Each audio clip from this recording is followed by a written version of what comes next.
Jagannath Balade Subhadra Mahana ki jai. Radha Parasishwar ki jai. Go!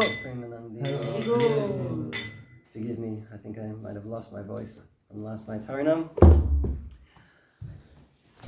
Jai! Before I'd like to start, I just want to read the book scores from yesterday. And then we'll get into a little detail. I want to discuss something. And then we'll get into Chaitanya Charitamrita. Ooh,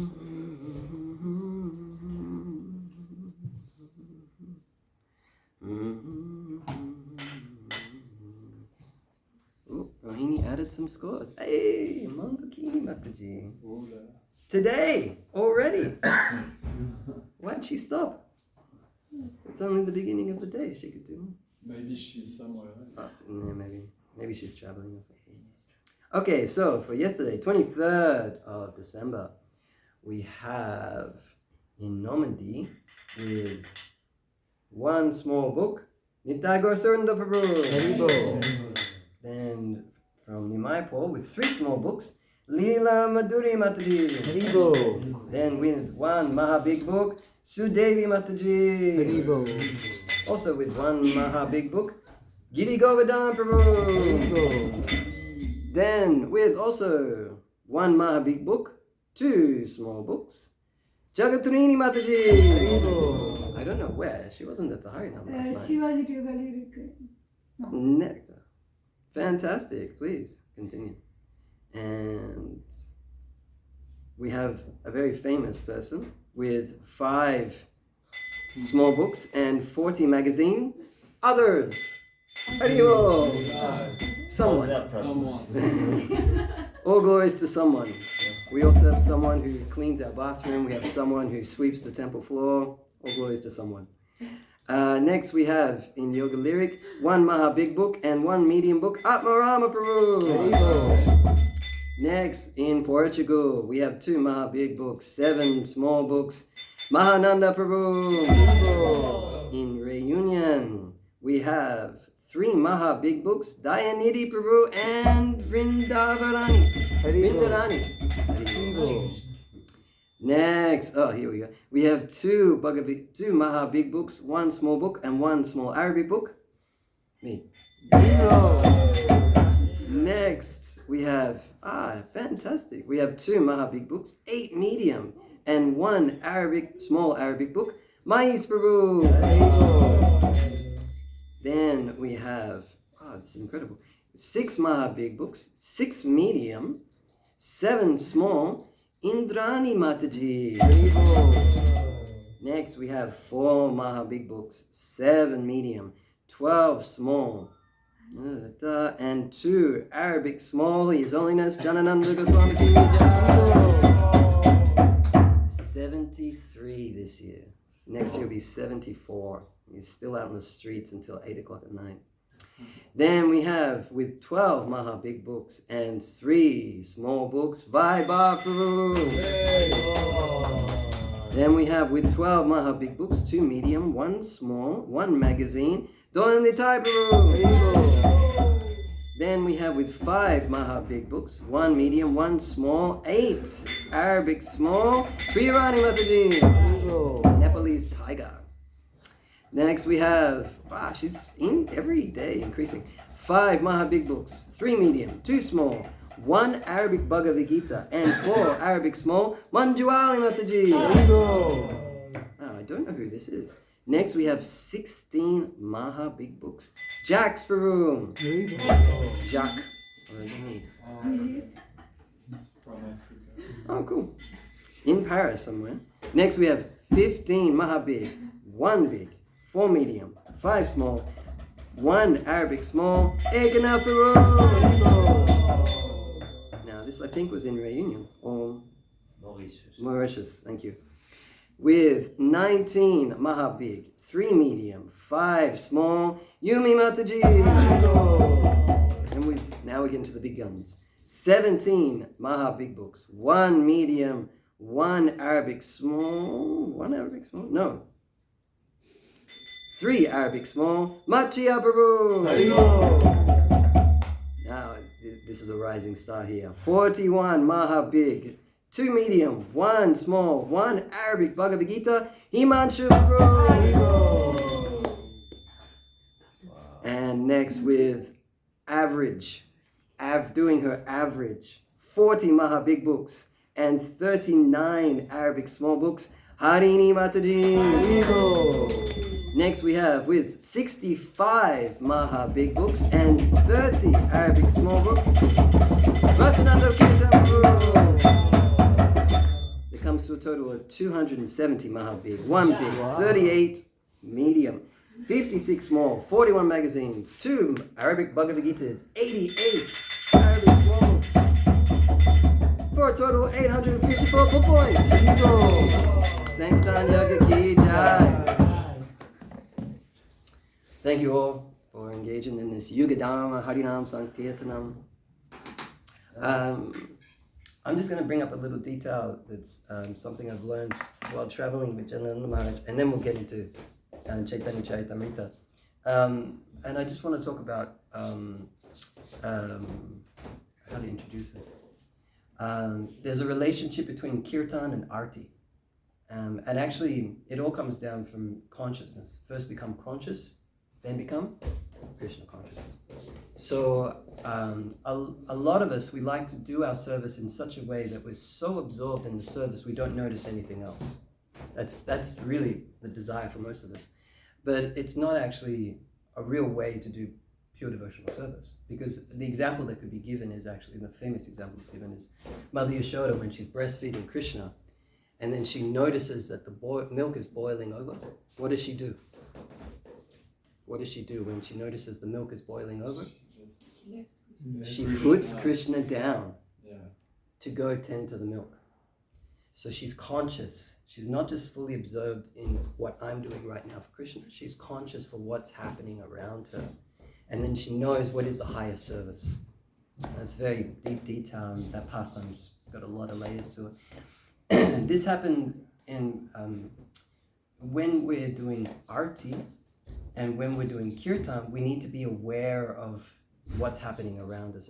And specifically arti, the person doing the arti and the person leading the kirtan need to be aware of each other.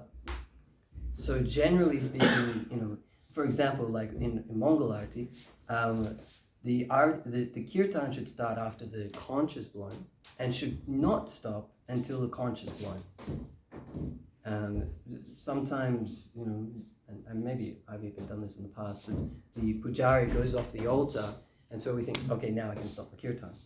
Really, we should wait until the conch is blown. So the person leading the kirtan needs to be aware of where the arti is, and the same with the person doing the arti. And this is the same for Guru Puja. We should start the kirtan, or we should start the bhajan when the conch is blown, and we should end the bhajan when the conch is blown. They need to work together with each other. in some sort of harmony. Sometimes that means that the arti might go a little quicker, and sometimes that means the kirtan will go a little quicker. But it's just about being aware of each other. And in this way, we're becoming conscious and then becoming Krishna conscious. This can be the same, for example, like in cooking. You need to be aware of time. You need to be aware of cleanliness. I've heard from Jananda Maharaj in Prabhupada's time that if the kitchen wasn't clean, you couldn't offer. Do you imagine that? Like the kitchen had to be clean before you actually started the offering. And that's not hard to do. You just have to clean as you go. But if you're not cleaning as you go, if you're just chucking everything in the sink while you get a bowl, use it, put it in the sink, get another bowl, put it in the sink, get another bowl, put it in the sink, then the kitchen's not going to be clean when the offering is started. So anyway, this is just the point about harmony between the person doing the puja, the person doing the kirtan. It's harmony between the musicians, the doing the kirtan, the person leading the kirtan, and the person who's playing the instrument. We should have consciousness, awareness, and not just think it's me in my service, and I'm in my flow state. I'm in my absorption. It's me and Krishna. Because when does that happen? Really? When does it happen? When it's just me and Krishna? It's nice, but actually no, we have Radha Krishna as well there. So it's never just me and Krishna. Krishna is always surrounded by his associates. And so we're never alone with Krishna. We're always das and das and das. We're always with Krishna and his associates. So therefore we're always conscious of not just Krishna and me, but everything that's around the service.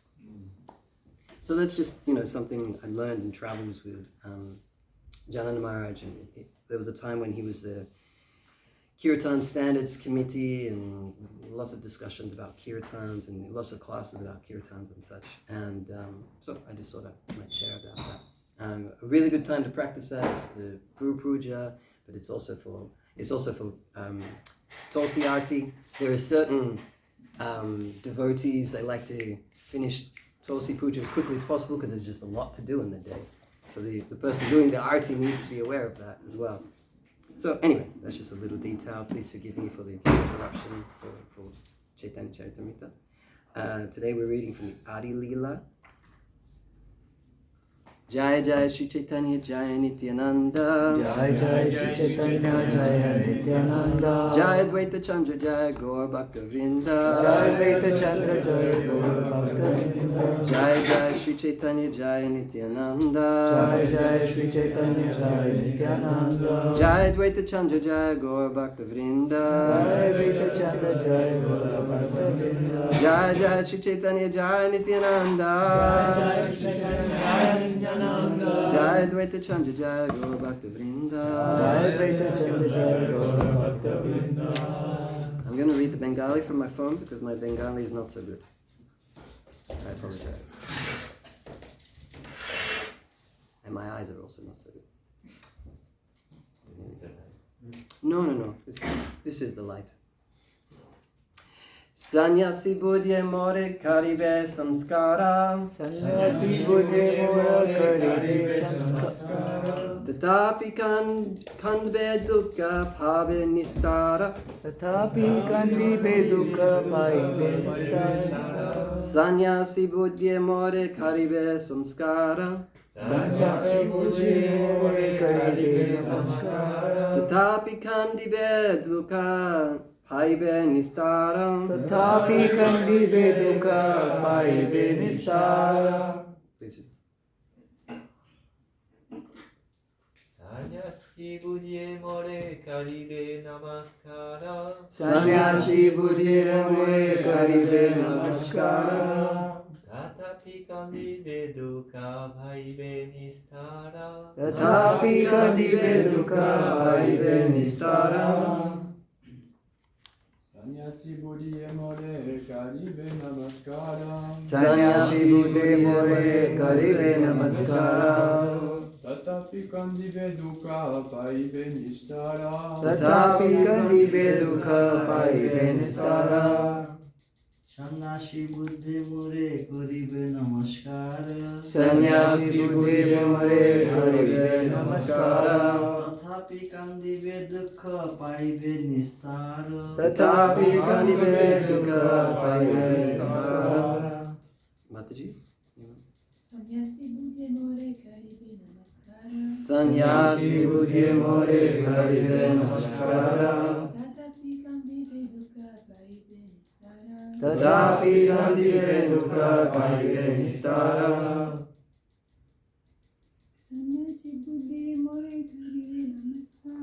Sannyasi buddhi more karibe namaskara. Tatapi kandibe dukkha paive nistara. Sannyasi. Buddhye. By consideration of a sannyasi. More. Unto me. Karibe. They will. Namaskar. Offer obeisances. Tatapi. Therefore. Kandibe. Will diminish. Dukkha. Distress. Paibe. Will get. Nistara. Liberation. Okay. Translation and purport by His Divine Grace A.C. Bhaktivedanta Swami Srila Prabhupada Ki Jai. If a person offers obeisances to me, even due to accepting me only as an ordinary sannyasi, his material distresses will diminish and he will ultimately get liberation. Purport. Krishna is so merciful that he always thinks of how to liberate the conditioned souls from the material platform. It is for this reason that Krishna incarnates, as clearly indicated in the Bhagavad Gita 4:7. Yada yada hi dhamasya glani bhariti bhavata abhyutanam adhamasya tadatmanam shijamyaham. Whenever and wherever there is a decline of religious practice, O descendant of Bharat, and a predominant rise of irreligion, at that time I descend myself. Krishna always protects the living entities in many ways. He comes himself, he sends his own confidential devotees, and he leaves behind him Shastra, like the Bhagavad Gita. Why? It is so that people may take advantage of the benediction to be liberated from the clutches of Maya. Sri Chaitanya Mahaprabhu accepted sannyas so that even a foolish person who accepted him as an ordinary sannyasi would offer him respect. For this would help diminish his material distresses and ultimately liberate him from the material clutches. Srila Bhakti Siddhanta Saraswati points out in this connection that Sri Krishna Chaitanya Mahaprabhu is the combined form of Sri Radha and Krishna. Mahaprabhu Sri Chaitanya, Radha Krishna, Nahi Anya. Therefore, where fools considered Chaitanya Mahaprabhu to be an ordinary human being and thus treated him disrespectfully, the merciful Lord, in order to deliver these offenders, accepted sannyas so that they would offer him obeisances, accepting him as a sannyasi. Sri Chaitanya Mahaprabhu accepted sannyas to bestow his great mercy on people in general who cannot appreciate him as Radha and Krishna themselves. Om Jnana Tirunandasya Gyananjana Shalakaya Chakshurunvalitam Yena Tasmai Shri Gurave Namaha. Jai Shri Krishna Chaitanya Prabhu Nityananda Shri Advaita Gadadhar Srivasari Gaur Bhaktivinoda. Hare Krishna Krishna Krishna Hare Hare, Hare Rama Rama Rama Hare Hare. Mukam karoti vacham pankam karoti yat krithatam ham dante Shri Guriti Vatharanam. Okay, so I apologize, I wasn't really here for class yesterday. I assume we're up to the part where Krishnadas Kaviraj is summarizing the pastimes before Lord Chaitanya takes sannyas. Is that correct? Where Lord Chaitanya was chanting the names of the gopis. Is that this section? We didn't point in this data. Okay. Maharaj didn't point in this Okay, data. no problem. But it's connected to this. Okay, cool. So I'll just cover the detail here. So as far as my memory is, that Lord Chaitanya was, actually I think he was in his own house. And he was absorbed in ecstasies. And he was chanting the names of the gopis. and some of his students heard as they were walking past and chastised him and said that he should be chanting the names of Krishna. And he got angry because he's in ecstasy. And in his ecstasy, he got transcendently angry and chased after his students, from my memory, with a stick.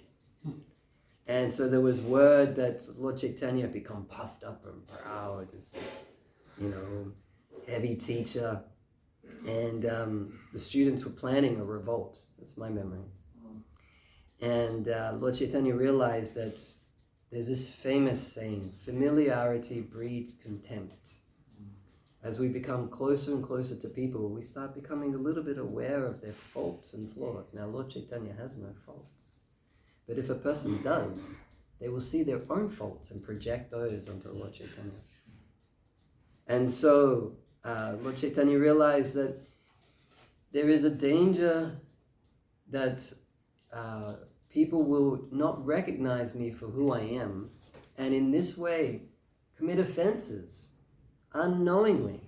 But the offenses will be so severe that it will interrupt their spiritual life. And the purpose of my coming to the material world is to revive people's Krishna consciousness, not to interrupt. And so therefore I need to think of a way, how can I make sure that in any situation people can come closer to Krishna? And so he decides, as we're hearing today, to take sannyas. Because, at least at that time, when a person saw a sannyasi, they would pay them respects. They would pay their obeisances, or they would offer something, give donation, or ask a question. Be respectful.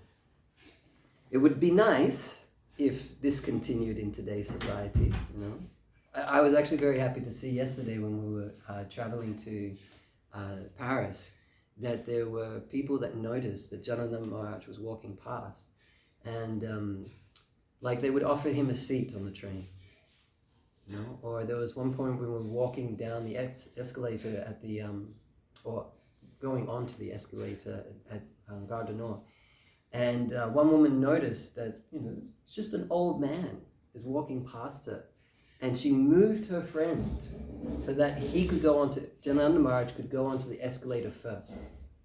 Just respect for a senior citizen. She has no idea that he's a devotee of Krishna. And so that's agyata sukriti. That's unknown sukriti. That's unknown piety.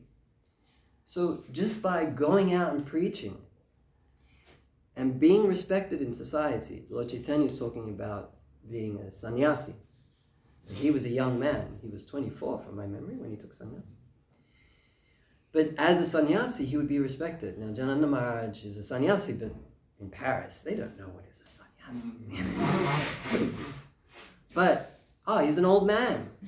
Let me show him some compassion, some kindness. There's some gyata sukriti. So Lord Chaitanya is thinking like this. His purpose is to try and help people come closer to Krishna. And as a young man, there's danger there of people fighting with him and disagreeing with him, problems. But as a sannyasi, you have to show him respect. So, he plans to take sannyas. As a young man, 24. And the detail that's mentioned in the purport that I really want to go into is about how Krishna is always meditating on how to bring people closer to him. This is something I've learned from a conversation with a brahmachari when I was in Auckland, from a book, Krishna Lila Stava. It's a small book. Of what I know of it, it's just a summary of the 10th canto by Sanatana Goswami. Would that be right, Bhakti Thakur? It's 45, first 45 chapters. It's the first 45 chapters, yeah, of the 10th canto, written by Sanatana Goswami. I've not read it myself. I was just in a conversation with a devotee who was reading it, and he was sharing something he just read, which was that Krishna is always meditating on how to make himself more attractive for the conditioned souls. And he was sharing his own appreciation for this point. Because Krishna could easily just cut the line. cut the cord, we say, in regards to mother and children, and say, oh, this person has rejected me, this jiva does not want to be in the spiritual world, everything's perfect, everything's lovely, they want to try and be me, they want to try and be the supreme, be the controlling enjoyer, go, get out. And you would never see him again. If Krishna wanted, he could cut the line and you would never be able to come back. But he doesn't do that. He's always meditating on how to make himself more attractive for the conditioned souls, to bring them back to spiritual consciousness. And that's why he does so much. He comes as the deity, he comes as the holy name, he comes himself, he comes in Shastra, he comes through his pure devotees. He tries to remind us over and over again that this is not healthy consciousness. To think that the jiva, 1/10,000th, the tip of the hair, can be the supreme controller, the supreme enjoyer, trying to take Krishna's position. And by making these efforts, he's showing his unlimited compassion because he never stops trying. He is constantly present. It is simply us who are not taking the mercy. So, an easy question can come about from this. Krishna is always trying to make himself more attractive to the conditioned soul. I'm a conditioned soul. I'm in a body. I think I'm the body. What's stopping me from being unlimitedly attracted to Krishna? Why am I not attracted to Krishna?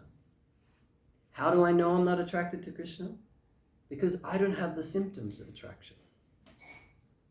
I don't have the evidence that I am fully absorbed in attraction to Krishna. He's doing his part. He's here. He's making the effort. What's stopping me? What's holding me back? So it can only be my own attachments, my own anartas.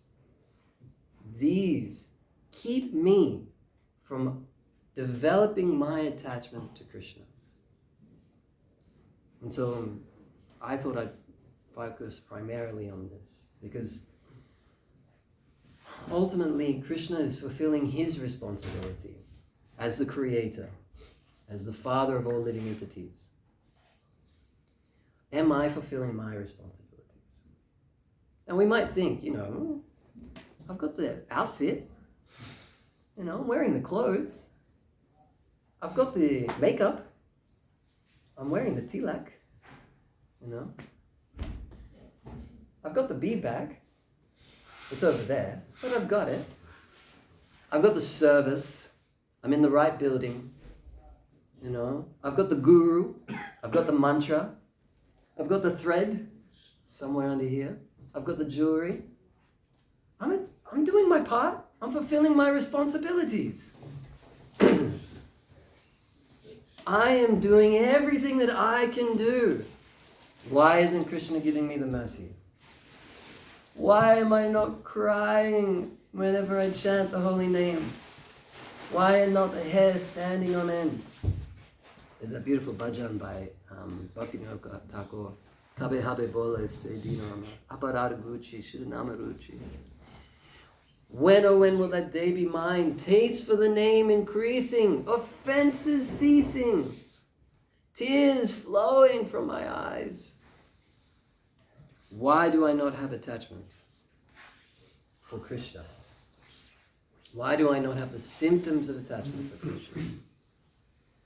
So what's the 10th offense against the holy name of the Lord? Do not have complete faith.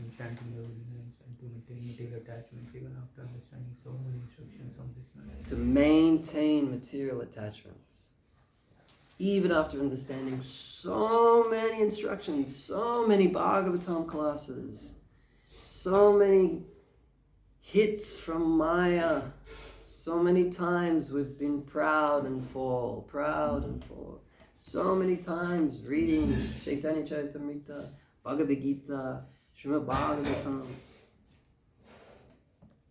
We maintain our material attachments. Now we might think, no, I'm not maintaining my attachments. No meat eating, no gambling, no illicit sex, no intoxication. I don't do these.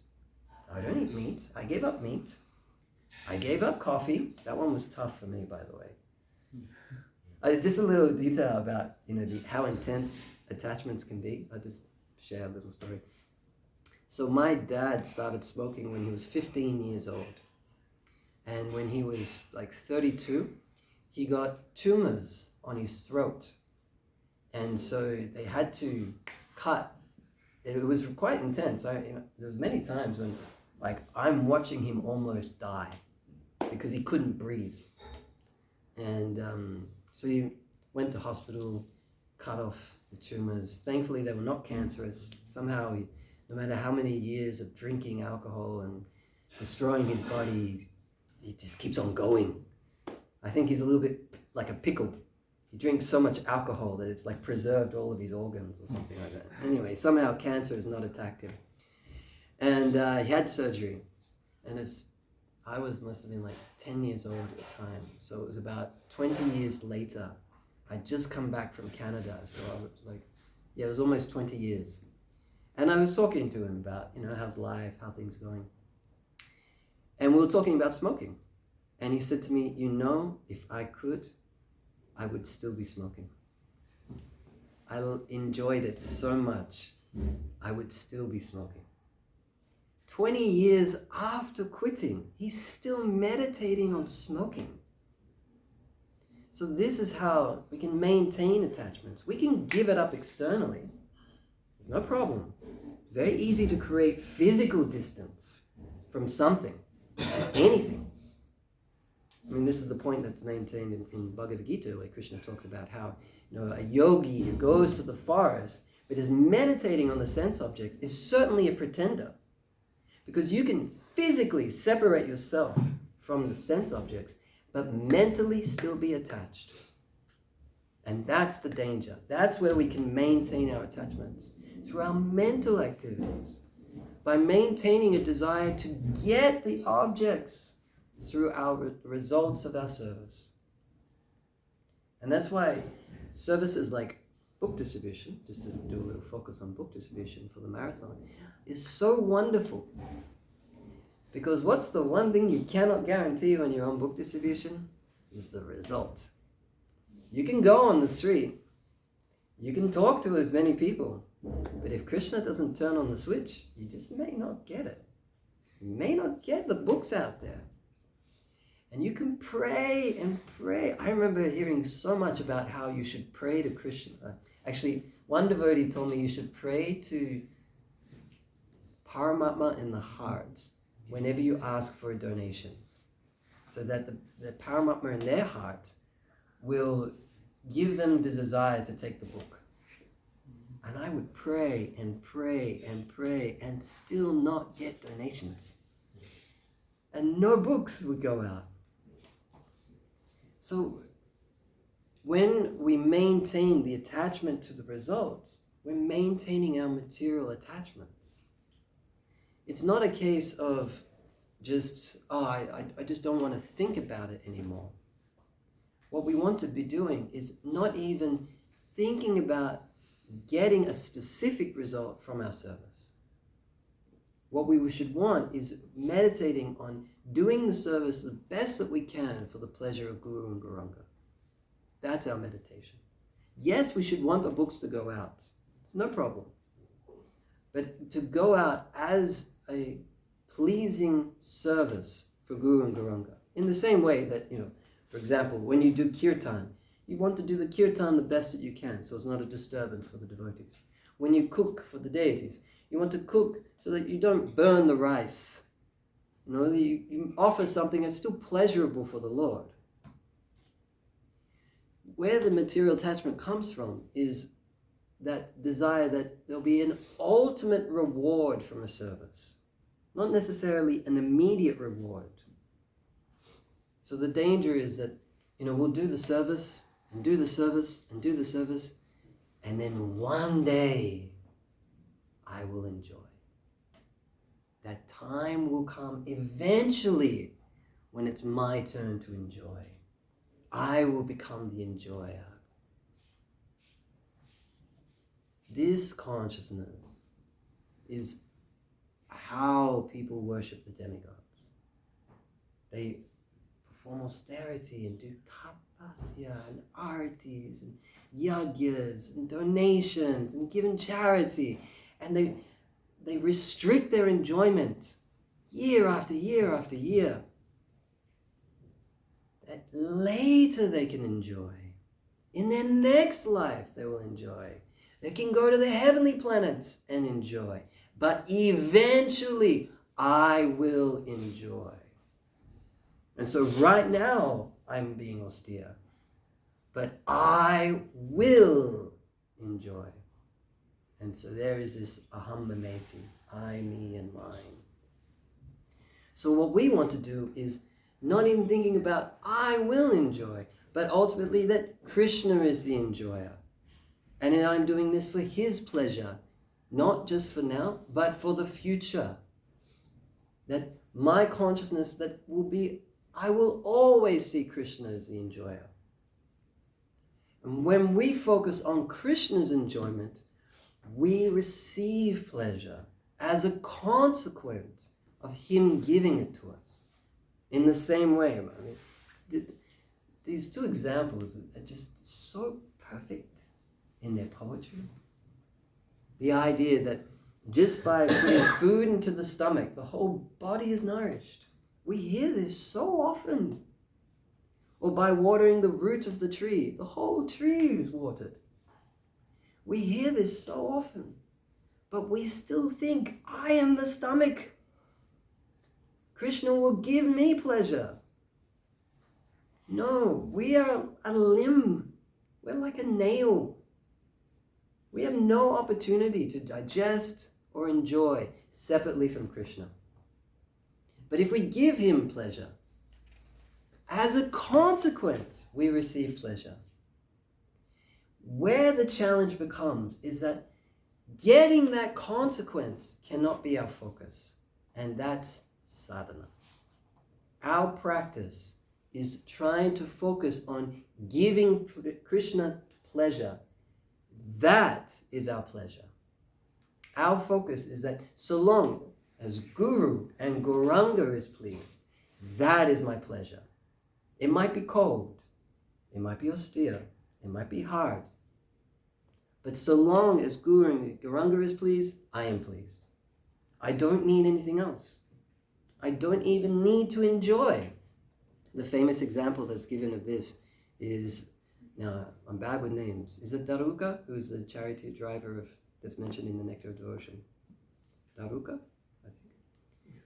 So Daruka, it's written in the Nectar of Devotion, is fanning Krishna with a chanamarisk. And in fanning Krishna, he starts to feel transcendental ecstasy. Because Krishna is so pleased with his service. So Krishna is pleased, so automatically the devotee is pleased. And so because he's a pure devotee, he starts experiencing symptoms of love of devotion. But there's a problem. He's still doing his service. And so while fanning Krishna, going into ecstatic symptoms, he's losing control of the fan. He can't properly fan Krishna, and he becomes frustrated with this ecstatic symptoms. He does not even want to feel the pleasure because the pleasure of serving is higher. And so he wants to just focus on serving Krishna and not even get the consequence of that service, pleasure, love of God. So we are practicing this consciousness now. And we can have faith that Krishna is doing his part. We only have to make sure, am I doing mine? As a daily practice, this is in our japa. Are we trying to serve? Are we trying to chant for Krishna's pleasure? Or am I trying to chant for mine? But this comes into every service.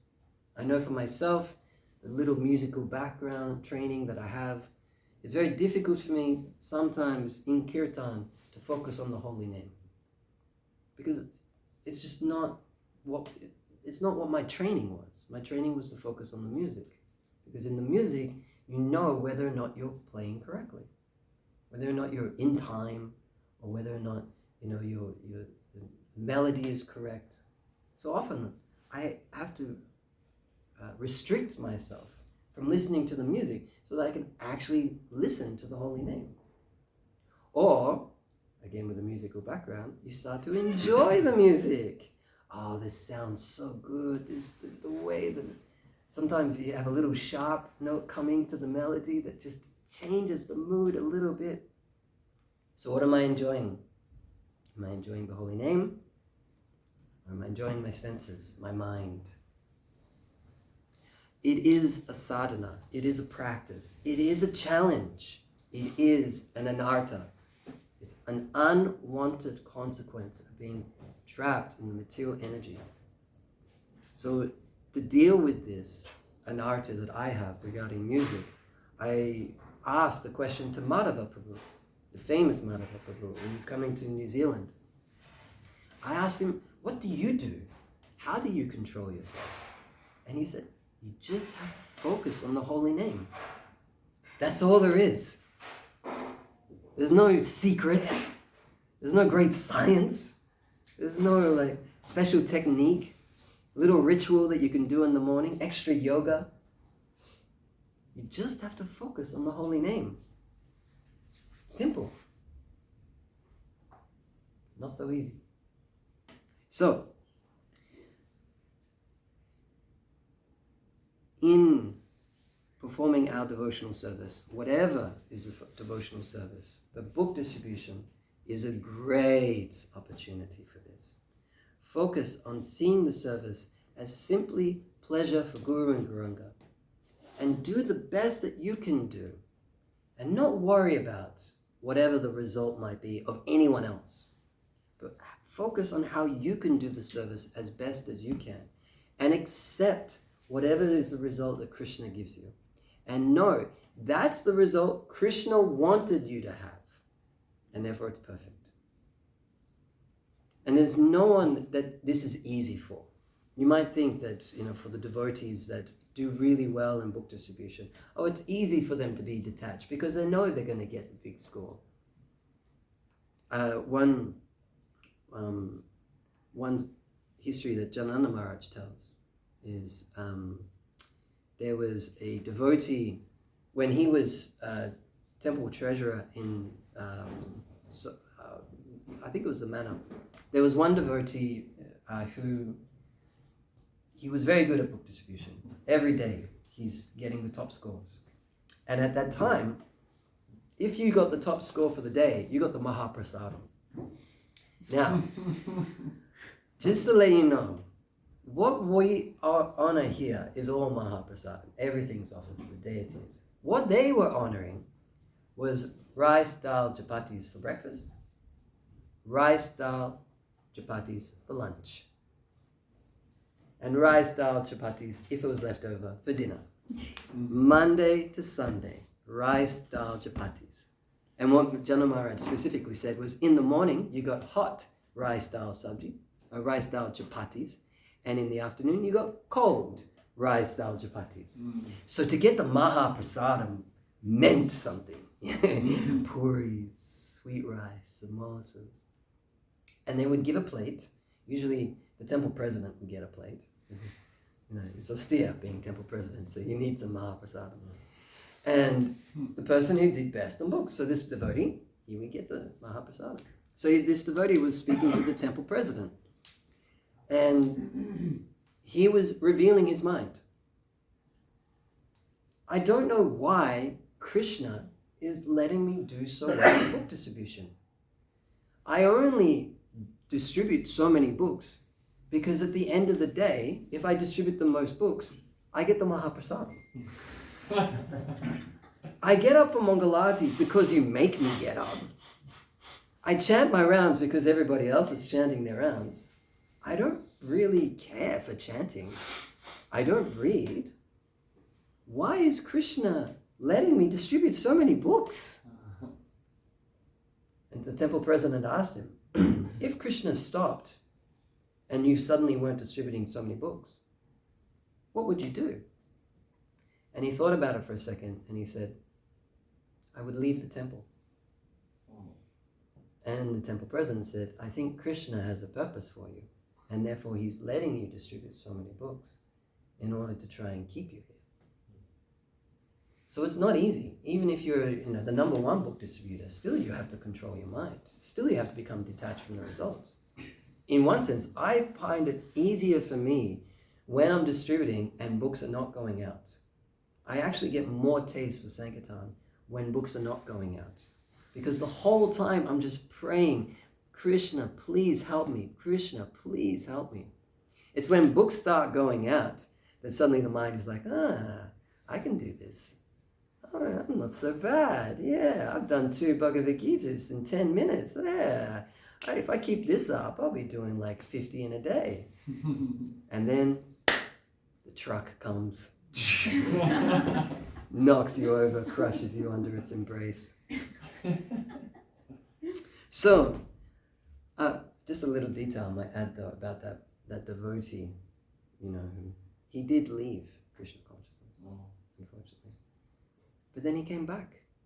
And Jananda Maharaj said that he saw him in London, and it was like 30 years later. But all of that sukriti was now paying off. And now he's like a fired up devotee. The only thing he's talking about is how can we help Prabhupada spread this Krishna consciousness. So don't be afraid, even if devotees do stop practicing Krishna consciousness. We don't want that to happen. We don't want to kick devotees out. But the sukriti will always be there. But yes, just focus how to make your service pleasing for Guru and Gauranga. And try and control the mind from this idea of, I will enjoy. It's tough now, but eventually I will enjoy. The day will come, I will enjoy. See that as your enemy. And focus on, I am meant for Krishna's pleasure. And in this way, you will reciprocate with all the hard work that Krishna is doing to bring us back to Godhead that we're reading about today. So, I'll stop there. If there are any comments or corrections from senior devotees, please. I have a question. Yes, Prabhu, please. So, what about when we are not we don't have necessarily attachment to material things in life, but we are attached to the sensations and the nice love that Krishna gives us. Oh, well, yeah, that's discussed actually in one book. And also, linked to that, I have another question. To what extent can we control what we are doing for Krishna or what he does? Because like Maharaj said yesterday, we cannot even breathe if he doesn't want. So, to what extent are we doing things? To what extent is Krishna doing things, and how can we find the right balance? Sure, okay. Can I answer that one first, and then I'll go back to the first one? So, basically, the only thing that Jiva can do is desire. That's the only thing that Jiva can do. Everything else is a blessing of Krishna. So, my manipulating the body that you see right now is actually the Paramatma manipulating the body as a blessing. I'm simply desiring to do, whatever you see. And we know this is evidenced by when people get diseases and they don't have control of their body anymore, old age. It's you have the desire, but you don't have the blessing anymore. So the desire should always be there to try and do the best that we can in our service, and in that way be conscious in the service. So not just, that's going back to that point about how it's just me and Krishna. Sometimes we can get so absorbed in the service that we're not conscious anymore, and that's when mistakes happen. So it can be things like, you're playing cartels and suddenly you're just like, oh, my cartel playing is so good. I'm just amazing at this. And then you don't realize that the kirtan has actually moved on away from you, and now you're not in time. So this is because we're unconscious. Now we may feel that, oh, I'm feeling so much love for Krishna right now, but, well, actually, okay.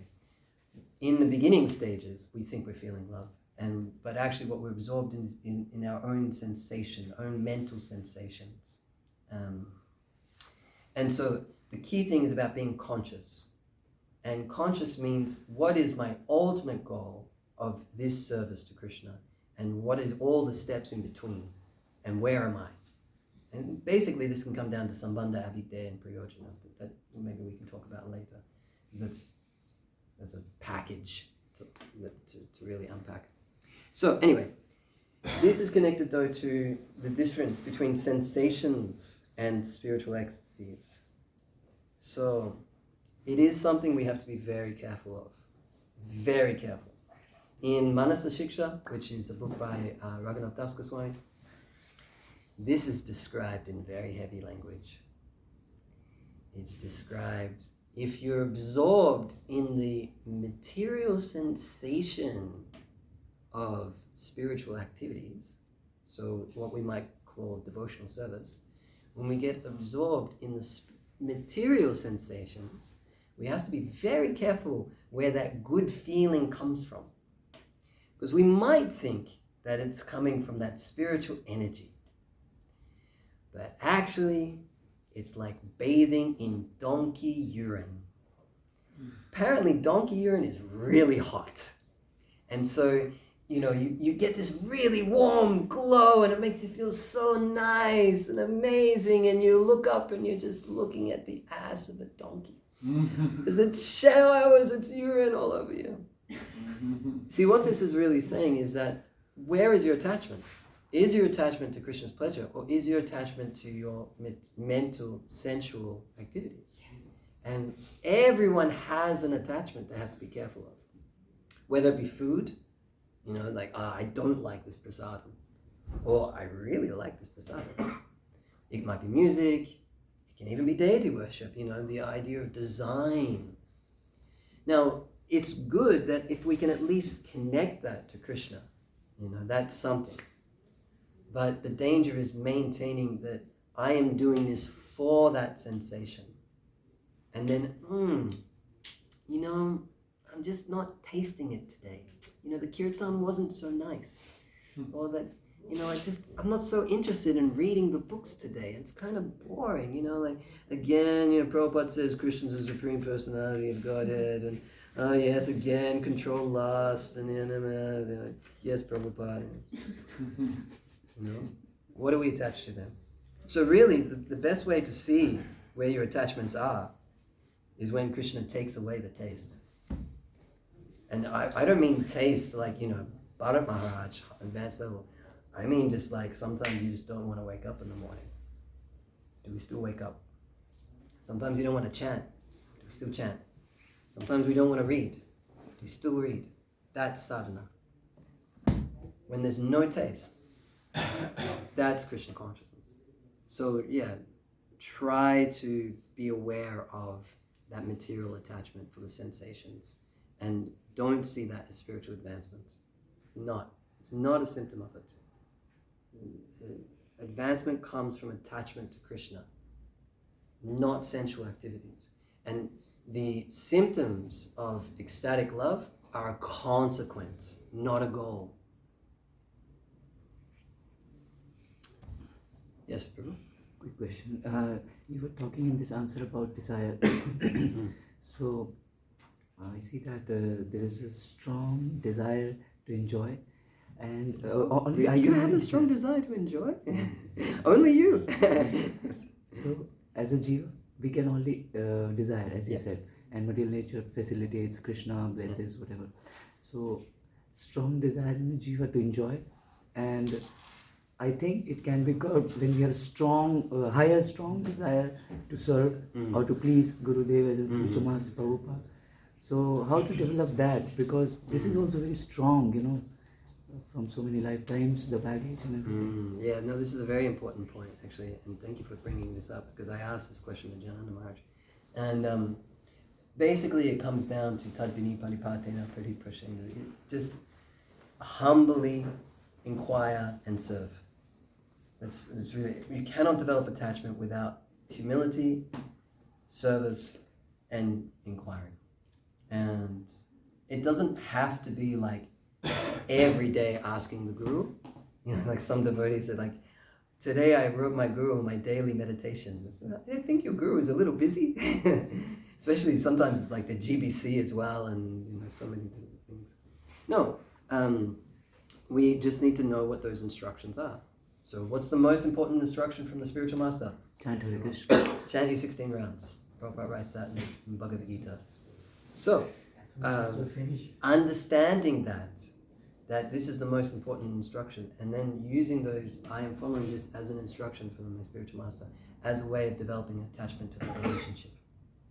And then in those instructions comes the attachment to Prabhupada, or to Guru, Gauranga, and to Krishna. Because my question is that sometimes that desire comes so much, the attack of the kind of... Oh yeah, the material energy. So what to do at that time, you know, we don't have that positive desire. Yeah, no, that's... Maybe we have sometimes, but... And that's why regulation is so important. Because even if the desire comes up, still you wake up, still you read, still you chant. Regulation is so important. Devamrita Maharaj used to say you have to be duty consciousness. So do what is your duty.